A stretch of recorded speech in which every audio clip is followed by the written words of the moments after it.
It took us more than a decade to find a real striking gem, even though he's already 33 years old, going 34. But still, even with the age, even with the height and weight that he has, Shawal Anuar should never be discounted, because if any opponent even celebrating discount him, they could be in for a rude shock. One of the main reasons why Lion City Sailors are flying high in the domestic Singapore Premier League and in Asia in the AFC Champions League 2, the second tier club competition in the continent, is down to the scintillating form of one local born player.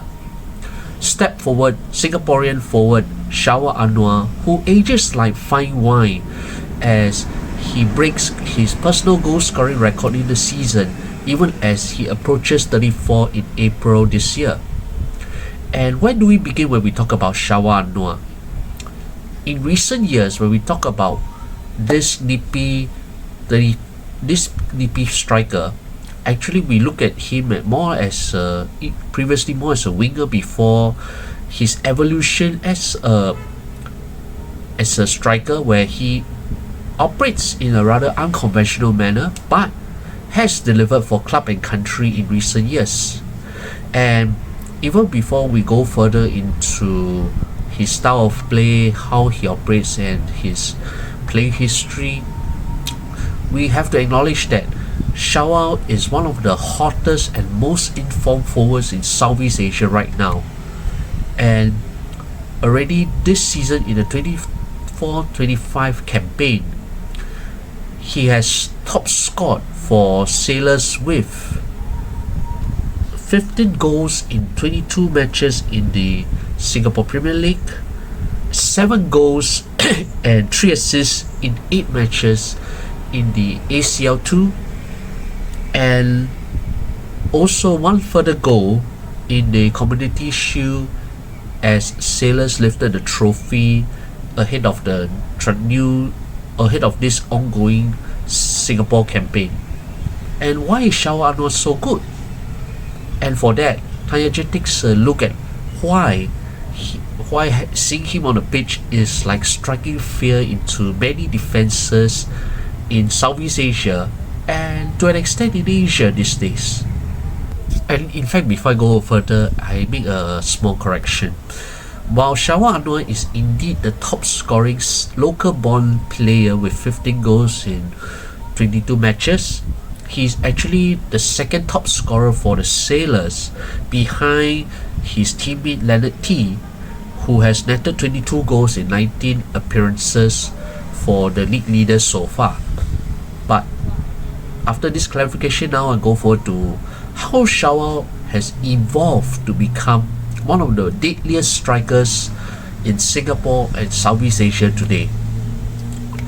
And if we look back at his younger days, Shawal actually only began playing football he has actually begun playing football at a young age, although it was more like a casual basis, enjoying his kickabout with his friends. And his earliest sporting foundation was initially at Sepak Takraw, which was his main co-curricular activity in the Singaporean context. You can say his activity outside of regular school hours, where he played this particular sport. And you can say for many of these players in the past, and I think to some to this extent in the present Southeast Asia, and I mean specifically only in Singapore, Malaysia, Brunei, to an extent Indonesia, and I think perhaps Thailand as well.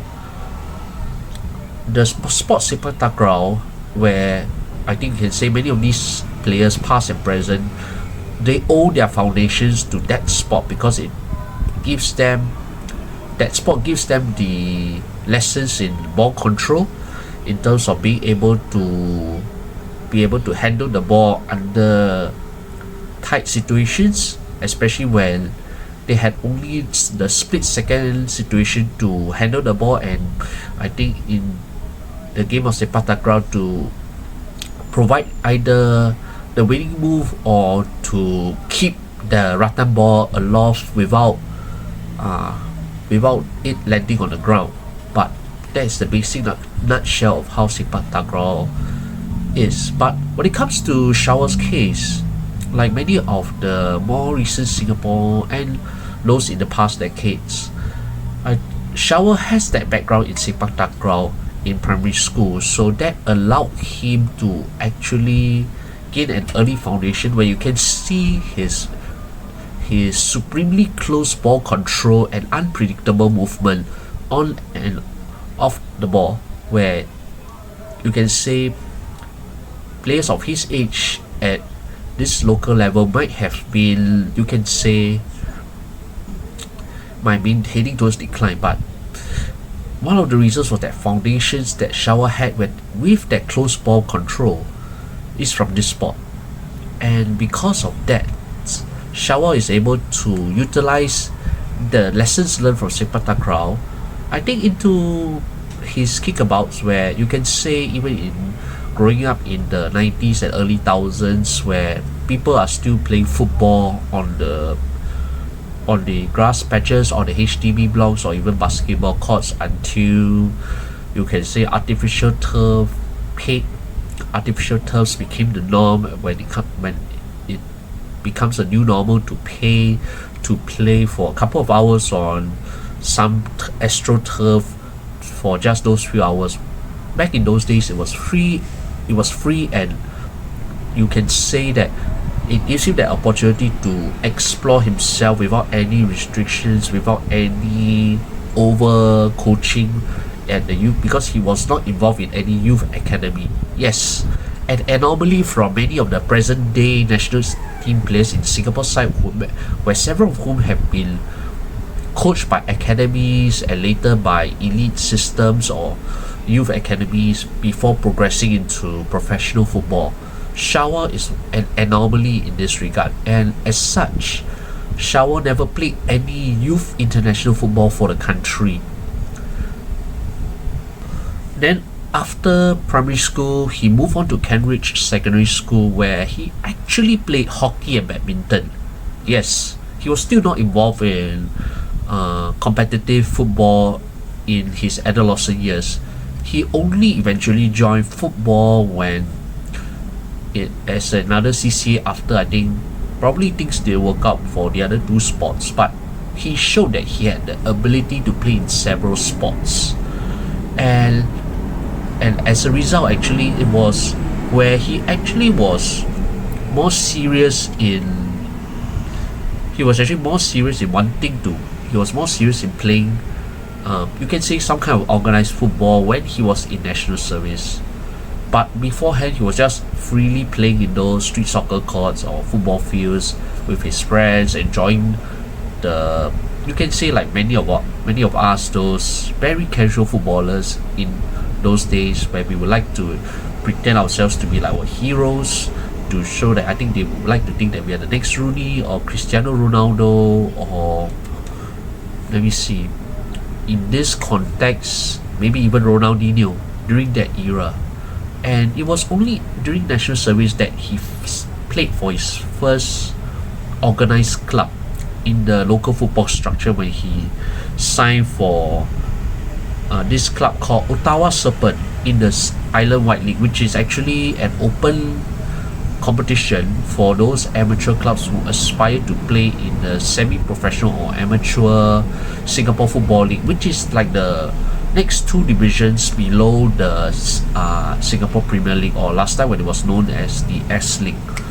And where that is, and from there, actually, it was in the National Football League, as it was then known, where he was spotted by the now Geylang International head coach Noor Ali. At that time, the former Singapore national winger was actually the assistant coach in Geylang United, as the club was then known, in the under 23 squad, which was competing in the Prime League. And from there, he actually eventually signed for Geylang, where he made his debut in the 2014 season, and eventually earned a full-time professional contract where he was paid 1,008 a month. That was his first full-time professional contract.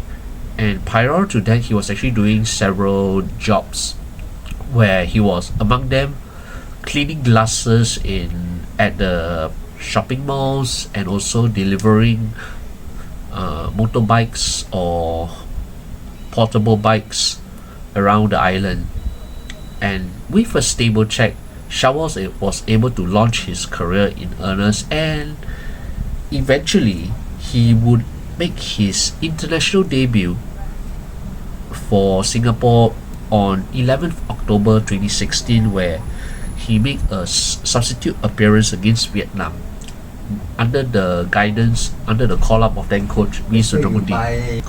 It was actually on this path where Shawal began to show his capabilities as a winger, where his ability to run with the ball, his superb close ball control, and his tendency to take the initiative to go attack into the final third to cause opponents problems even from the wings was already very notable. That caught the attention of the national selectors, and that was while in less than 2 years he became from an amateur footballer to a full Singapore national team player. And he also eventually scored his first national team goal for the Lions on the 27th of March 2017, when he scored the Lions' only goal in their 1-2 defeat to Afghanistan in a friendly in Doha, Qatar. And I would say that's where it eventually paved the way for Shawal to become one of the best strikers in Southeast Asia now. That was the first step. And before I go further into his playing history, where I'll touch a lot more on how his evolution really occurred, allow me to use this period to talk a bit more about his playing strengths, his ability, why is he such a devastating forward in Southeast Asia today. And when we look at Shawal, he's not that tall as a player. He's only around, if I'm not wrong, 1.68 meters in height. And he weighs 58 kilograms, so not the typical striker who you would think of to shoulder the front forward line almost alone, or usually these days with better support at club level. I mean, with such a height, normally people would think of it as a powerful target center forward, or one who has a good physical build and ability to shoot. But that would have been the likes of your Iksan Fandi and Ilan Fandi. But unfortunately, neither of the Fandi brothers have exactly fulfilled, although Iksan has tried and he has scored at least a few goals for Singapore so far. But going back to Shawal, what made him so devastating? I think I've already previously mentioned, as a winger, he likes to hold the ball down the line, and he has this ability to cut the ball from the inside, which I had mentioned. And you can say, given his height, his build, he's not that stocky, but he's also not that skinny either. So he has a decent build and an excellent center of gravity, which allows him to utilize his perfect balance and agility to keep the ball even in the face of those physical challenges, and keep that composure without squandering possession unnecessarily inside that final third. So, and how has that evolved since? Because part of that reason why Shawal has been so good for the Lion City Sailors and for the national team is down to his excellent approach to goal. You can say that as a winger, he has not scored as many goals, and he first hit his double-digit goal mark in a single season back in 2017 when he scored 10 goals and recorded 5 assists in 22 matches in all domestic competitions. That was for Geylang, and it would take some years later before he would explode as a striker in the early part of this decade. And how has that evolution occurred? I think this is also down to that particular training, the freedom to play as a striker in those days where he allowed himself to be free on the pitch. Although he did admit in the Straits Times interview by Dipanraj Ganesan, the Straits Times sports journalist, that he actually preferred to play goalkeeper when he was younger because it was probably easier to conserve energy, and he admitted that he was always the last to be chosen and was there to make up the numbers. But from being a goalkeeper, obviously the coaches saw enough of his ability and composure, the technique, and the ability to cope with the situation on pitch situation. That's why they had put him in as a winger. The speed, the balance, the ball control. Because if you can't do, especially ball control part, you're not going to be as valuable as an attacking player than others who may have the size, who may have the build to hold off opposing defenders.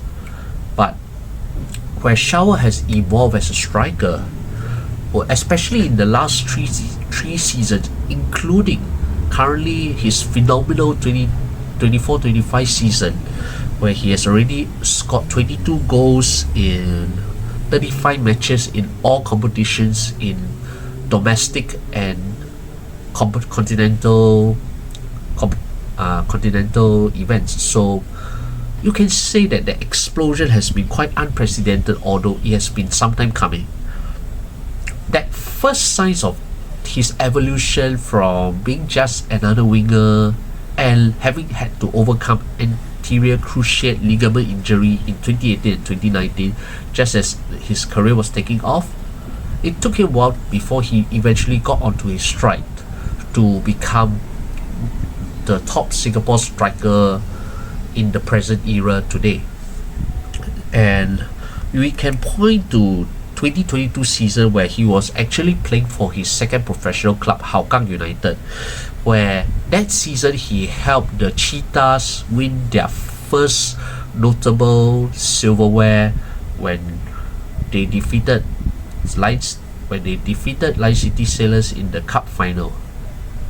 My apologies, it's actually Tampines Rovers 3-2 in the cup final, where he played an instrumental role in getting the team this far and helping them earn their first silverware. And in that season alone, Shawal contributed enormously for Hougang, where he netted a total of 14 goals and 10 assists. His first double-double for a local professional club in Singapore, where he played a total of 34 games in Singapore and Asia overall. And his performances in the final turn eventually led him to earn a move to his current club, where he has continued his rich vein of form. And definitely at Sailors, where you had quality players who are more than capable of causing havoc. I mean, granted, the Singapore Premier League playing level is quite modest, and when you have players who are way above that average, even for imports, definitely Shawal would definitely benefit from that kind of service, especially from Belgian winger Maxime Lestien, who is known for his accuracy in his set plays and his clever crosses and passes in the final third, having once represented his country at the under 21 level. So after moving to Sailors, that's when Shawal really came forth. In his first season with the Sailors in 2023, in 33 matches, Shawal scored a total of 16 goals. That's his most productive goal tally at the end of a completed season, and notched a total of 8 assists as he helped the Sailors win the Singapore Cup. And he also contributed to Sailors actually also winning the Singapore Community Shield in 2024 when he scored the first goal in their, in their 2-0 win over Albrechts Niigata Singapore, who were then the defending league champions. And actually Shawal has also helped Geylang win the Singapore League Cup back in 2016 as well. So his playing achievements are it's like he's gained all these domestic silverware. All he's probably lacking right now is a top flight championship title, and I think although it's going to be quite a huge shout when the Sailors take on Japanese powerhouses Sanfrecce Hiroshima in the first leg of the ACL2 quarterfinals on Wednesday, I think already he has played such an instrumental role in pushing a local club this far in an Asian club competition. Actually, it was for the Singapore League Cup campaign 2016, what Shawal won was actually the plate final, where he scored the second goal in Geylang's 2-1 win over Hougang in the final on 30th of July 2016. Yeah, so moving on from there, where Shawal's stats are concerned, it's like as wine ages, it gets better. The same applies for Shawal. With a better salary, with better training facilities, with higher quality teammates around him, where he didn't really have much in spades at Geylang and Hougang, you can't help but feel that there's something explosive is going to come forth where he's concerned, and this is exactly what has happened. And it was also during his time as Sailors that he made that transition from being just another winger, a good winger though not a extremely outstanding winger, to a devastating striker in the space of a few years. And it's also not a coincidence that it was from 2022 onwards where Shawal also began to prove his worth as a striker for the Singapore national team, where after scoring his first international goal in 2017, it would take him 5 more years before he scored another one, this time on the 29th of March 2022, the second goal in the Lions 2-0 win over the Philippines at home. And from there, he could not stop scoring. He couldn't. 2 goals on 17th of December against the Maldives. That's when his rich scoring vein for the Lions come forth since. And the same has also applied for him at the club level with the Sailors as well. So what has made Shawal so devastating in front of goal in the final third? I think the best illustration comes with the one goal he scored in the friendly against Tottenham Hotspur. Yes, the same English Premier League side Tottenham Hotspurs, when the Sailors hosted them in a special friendly at the National Stadium as replacements for Italian opponents AS Roma, who pulled out because of schedule conflict. And despite being standing opponents, Shawal showed why he was so devastating as a striker, despite his height, disadvantage despite his weight disadvantage in a rather global game where you need not just the speed but also the physicality and also the power to cause all these problems. And in that opening goal where the Sailors scored against the run of play in the first half, yes, the Sailors scored first before Spurs eventually routed them with 4 second half goals in the 5-1 defeat.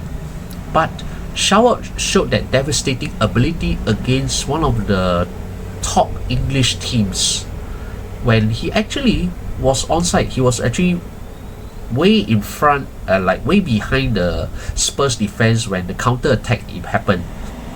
And it was his ability to time his run into the box to meet Maxime Lestien's cross on the right, coming in from deep with defenders unaware of his presence, that it was not the best goal he scored by any means, but it was his ability to meet that cross, to anticipate and make that move, to connect to that cross that caused Sailors to take the lead against the run of play against Spurs. Yes, Spurs. It's not your Jeonbuk's or even your other Asian clubs or Southeast Asian clubs in the Asian club competition. And yes, it's a friendly, but it has not been done in the same way, and Singaporeans have not felt it the same way ever since Indra Shadan scored against Manchester United in 2001, and Samawira Basri, who scored the opening goal against Tottenham Hotspurs, yes, in 1995. Shawal became the, you can say, third or fourth Singaporean in the past 3 decades to score a goal against a top flight English opponent on home soil. That ability to find his sweet spot is something that we will end in 2023. That goal was an indicator of how the evolution had gone. Coming in from the flank, but not wide, but coming in the middle between the flank and the center, and he cuts in with all the defenders unaware of his presence. That is his trademark that he'll keep performing for the Sailors in the subsequent seasons, in this season and the previous season, ever since he joined them. And even the Asian club opponents have no idea what hit them. It's like, yes, they know that he's that dangerous, but they cannot predict what he's going to do. He's not the route one where you just pump the ball and hope for someone to hold the ball. And his moves are very unpredictable, particularly when he operates on the left, although he's also as good on the right. You can say comparisons can be made between him and Arif Aiman, even though Shawal is much older than Arif by a decade. But comparisons can be made there. That ability to cause devastating problems. Arif is a lot more direct and is more willing to cut in with good interchangeability of positions and passes with his teammates. Shawal, similar, but there's a slight difference. He loves to find the spaces, the little spaces that would unlock the vulnerabilities in opposing defenses. He likes to lurk from behind. That means there's no way you can try to catch him offside. It's very difficult.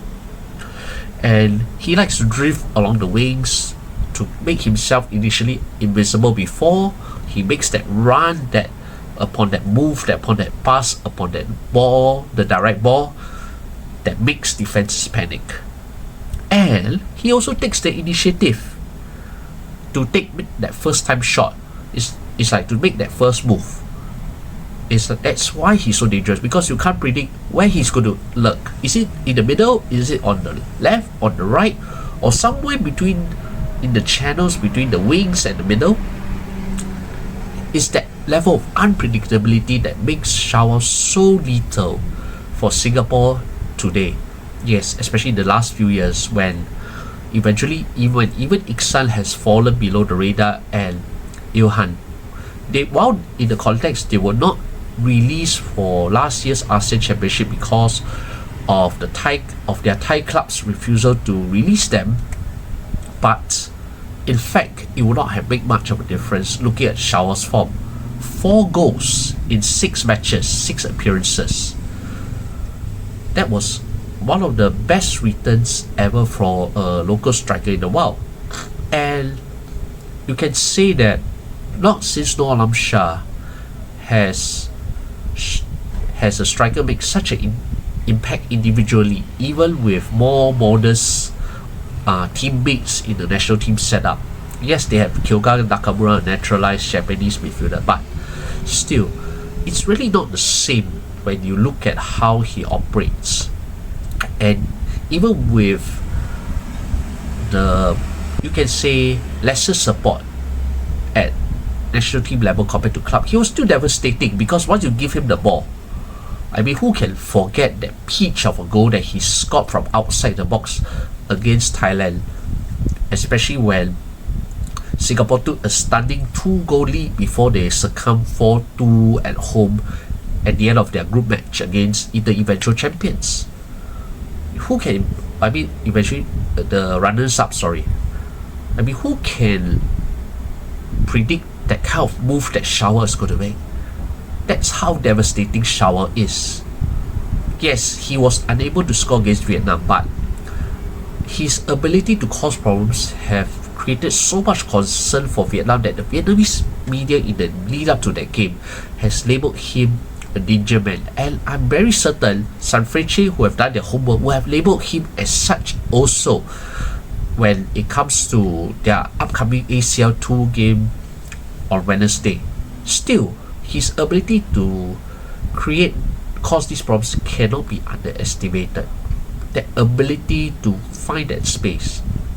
And it will be interesting to see how Shawal copes and continues his final season yet when Sailors take on Sanfrecce. For actually, Shawal had once trained with a lower tier Japanese club, Matsumoto Yamagata, which is still Geelang's partner club in Japan, on a trial basis for a week in 2016, even though he was eventually not signed after a week's trial.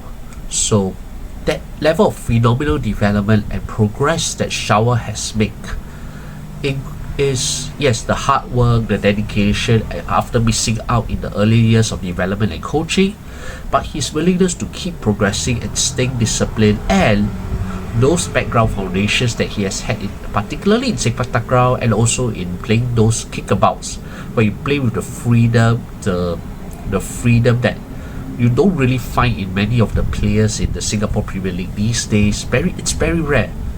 And to rise up to become one of the top players in Singapore today, and in fact one of the best strikers after Indra Shada, Noor Alam Shah, Ahmad Latif, and in the 2000s, yeah, it took us more than a decade to find a real striking gem, even though he's already 33 years old, going 34. But still, even with the age, even with that height and weight that he has, Shawal Anuar should never be discounted, because if any opponent, even Sanfrecce, discount him, they could be in for a rude shock, really. And even with Sailors having excellent players in Bad Ramsala, Lestian, as I mentioned earlier, or even Leonard T, you can say Sanfrecce is going to have a challenge ahead, an interesting challenge ahead, even with Sailors as the underdogs. But Shawal, to underestimate him at his peril could be devastating. And I do Tayaja wishes Lion City Sailors all the best in Wednesday's first leg between Sanfrecce Hiroshima and the Sailors. And I will be watching them on telecast.